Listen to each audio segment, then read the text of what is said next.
За сайн бацгаана уу? Та бүхэндээ энэ өдрийн мэндийг хүргье. За өнөөдөр та бүхэндээ Word дээр хийсэн материалыг хэрхэн зураг болгохыг хадгалах вэ гэдэг аргыг зааж өгье. За сүүлийн үед багш нар маань болон хүмүүс их асууж байна. Мэдээж хичээлүүдээ багш нар маань урд нь бол ажлын утсыг бол Word дээр хийдэг байсан байгаа тий. Тэгээд зарим нэг хүмүүс бол мэдээлэл болгож тавих гэхээр Word дээр болон PDF-ээр тавихаар тухайн хүмүүс маань тэр болгон харж чадахгүй тийм байгаад байгаа. За тэгвэл тэрийг хэрхэн Word-ийн файлыг зураг болгох талаар та бүхэнд хэлж өгье. За тэгээд юуны өмнө та Word-ийн нэг файлтай байх ёстой. За тэрийг зургаар хадгалчих. За би нэг download дээр хадгалчих. За Word-ийн файлаа хадгалчлаа.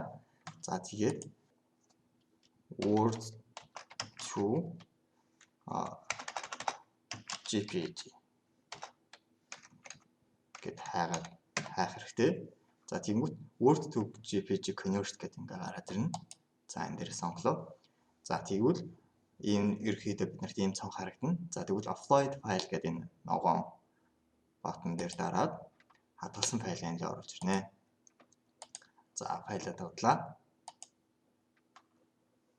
За тодорхой хэмжээгээр файлынхаа хэмжээнээс нь хамаарат ер нь бол их бага хэмжээнээс хамаарат унших нь тодорхой хэмжээний цаг зарцуулна.